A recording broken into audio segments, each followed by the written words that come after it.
बच्चों, मैं राजनांदगांव से जुलेकर सर बोल रहा हूँ। और अभी 10वीं 12वीं का पेपर होने के बाद लगातार फ़ोन आ रहे हैं कि बच्चों को किस भविष्य में ले जाना है। लेकिन भविष्य क्या बोलेंगे जहाँ 142 करोड़ आबादी है और हमको वैज्ञानिक दृष्टिकोण हमारे दिमाग में बचपन से नहीं है। हम किसी चीज़ के आविष्कारक नहीं हैं।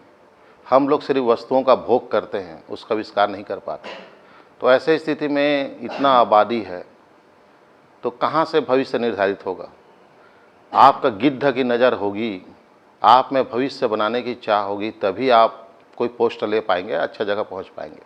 क्योंकि एक रोटी के पीछे 500 लोग हैं, तो 500 को तो एक रोटी टुकड़े में मिलेगी। कोई होगा बाहुबली जो उस एक रोटी को छीन के ले जाएगा। फिर भी इतना फ़ोन आता है तो मार्गदर्शन बहुत ज़रूरी है कि 10वीं 12वीं के बच्चे को लक्ष्य कैसे बनाना है, कैसे पढ़ना है, कैसे करियर आगे बढ़ेगी, इस पर मुझे फ़ोन लगाते हैं। तो मैं चाहता हूँ एक छोटा सा वीडियो आपके बीच जाए और आप लोग भी इसको अपने जीवन में सार्थक बनाएं। कोई ज़रूरी नहीं कि आप जो सोच रहे हो वो सही है या मैं सोच रहा हूँ वो गलत है, पर अगर यदि गुरु का ज्ञान मिल जाए, अगर यदि कोई मार्गदर्शक मिल जाए, तो जिसके माँ बाप का पता नहीं चंद्रगुप्त मौर्य भी इस देश का राजा बन गया सिर्फ चाणक्य के कारण। तो आप लोग को इस समय में चाणक्य की ज़रूरत है। अगर यदि चाणक्य अगर यदि सही ढंग से सलाह दे रहा है और आप उस मार्ग में चल रहे हैं, आपको दुनिया का लक्ष्य पाने से कोई नहीं रोक सकता। तो थोड़ा सा एक हमारा ब्राउज़र है, उस पर हम लोग चर्चा करते हैं। स्टेप टू स्टेप, 1 बाय 1 इसमें लिखा हुआ है और उस मार्ग को आप अपनाइए। कोशिश कीजिए। संघर्ष है, तकलीफ है, सुख चैन सब छीन लेंगे, लेकिन भविष्य मिलेगी, ये गारंटी है। हारने का कोई चांस नहीं है, लेकिन तकलीफ़ बहुत ज़्यादा है। और अगर जो तकलीफ़ को अगर यदि झेल लिया इस उम्र में, मंजिल तक अवश्य जाएगा। लेकिन इस हमारे बातों को 100 में से सिर्फ 2 लोग समझ पाते हैं, 98 लोग इसको साइड कर देते हैं।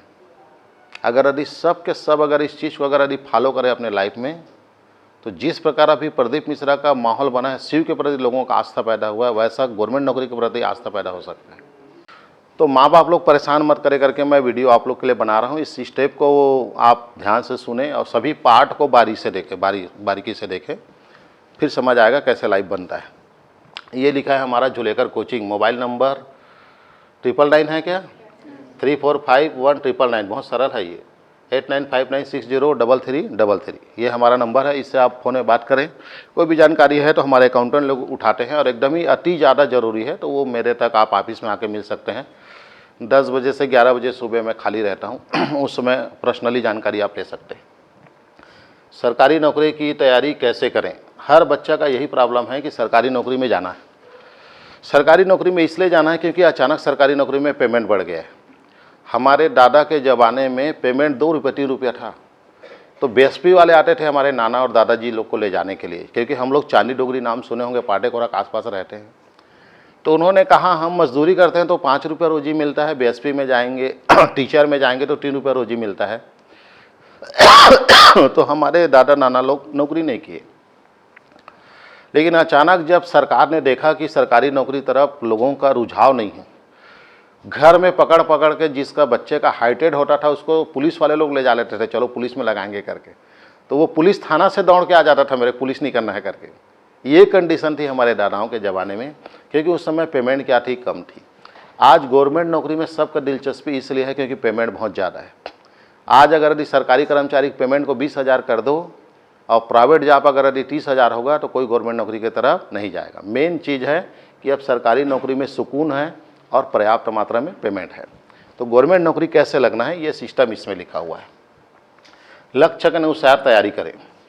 किसके अनुसार तैयारी करें जी, लक्ष्य के अनुसार। ये वर्ड लिखा हुआ है लक्ष्य। इस लक्ष्य में क्या क्या वर्ड है उसको देख लीजिए। अंग्रेजी में एक कहावत है, set the target hit the target, अर्थात लक्ष्य को निर्धारित करो और उसे भेद डालो। सबसे पहले आप एक लक्ष्य निर्धारित करें कि आप सरकारी नौकरी में जाना चाहते हैं या व्यापार में। मान लो आप अगर सरकारी नौकरी चुना है, इसमें सरकारी नौकरी के बारे में क्यों चुना है ऐसा लिखा हूँ, मैं व्यापार क्यों नहीं लिखा हूँ, क्योंकि हम लोग व्यापार के बारे में नहीं सिखाते। हम लोग कोचिंग चलाते हैं सिर्फ गवर्नमेंट कर्मचारी के लिए। तो आप गवर्नमेंट में जाना है तो ही हमारी वीडियो देखें, व्यापार के लिए हमारे पास जगह नहीं, क्योंकि हम लोग व्यापार का स्टार्टअप योजना नहीं सिखा पाएंगे। मैं इतना बता सकता हूँ, व्यापार के लिए अगर आपको जीवन में अगर यदि अरबपति बनना है, व्यापार चलाना है, तो व्यापार में नरमी चाहिए, प्रशासन में गर्मी चाहिए और एक औरत में शर्मी चाहिए। ये 3 चीज़ अगर यदि फॉलो हो रहा है तो वो कोई भी चीज़ कभी नीचे नहीं आ सकता, हमेशा ऊपर जाएगा। तो मैं बहुत जल्दी बोल दिया, समझ नहीं पाया लगता है। व्यापार में नरमी चाहिए।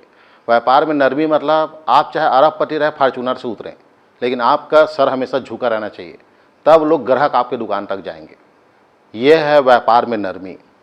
और दूसरा मैंने बोला प्रशासन में गर्मी चाहिए। प्रशासन गर्मी मतलब कलेक्टर डिप्टी कलेक्टर अगर यदि तौर तरीके से बात नहीं करेगा तो लोग उसको वैल्यू नहीं देंगे, डरेंगे नहीं। पुलिस वाला अगर यदि अपने वर्दी का पावन नहीं बताएगा तो लोग उससे डरेंगे नहीं, कंट्रोल नहीं होगा भीड़। इसलिए प्रशासन में गर्मी होना बहुत ज़रूरी है।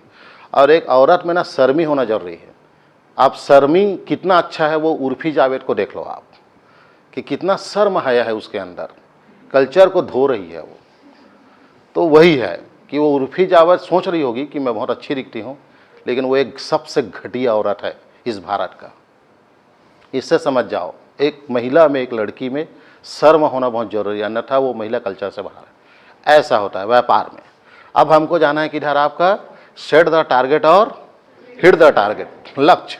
हम लोग जब 8वीं 9वीं पढ़े थे ना तो लक्ष्य बनाओ लक्ष्य बनाओ। अब हम गांव देहात में कौन लक्ष्य बताएगा, तो हमको समझ में नहीं आता लक्ष्य क्या होता है। लक्ष्य मतलब ये होता है कि आपको इंजीनियर बनना है, डॉक्टर बनना है, डिप्टी कलेक्टर बनना है, कलेक्टर बनना है, डीएसपी बनना है, नायब तहसीलदार बनना है, पटवारी बनना है, एडीओ अधिकारी बनना है। इसको बोलते हैं लक्ष्य। और जब लक्ष्य निर्धारित कर लिए तो लक्ष्य बनाने का कारण ये है कि इस भारत में अलग अलग सिलेबस है, अलग अलग पाठ्यक्रम है। हम 10वीं तक सब लोग एक साथ पढ़ते हुए आते हैं, और 10वीं के बाद क्या आ जाता है सब्जेक्ट, कोई एग्रीकल्चर ले रहा है, कोई कॉमर्स से ले रहा है, कोई मैथ से ले रहा है, कोई बायो ले रहा है, कोई आर्ट ले रहा है। तो 10वीं के बाद सब्जेक्ट क्या हो जाता है, चेंज हो जाता है। अगर सबका कंपलसरी होता है तो लक्ष्य बनाने की जरूरत नहीं, सबको एक विषय पढ़ना है।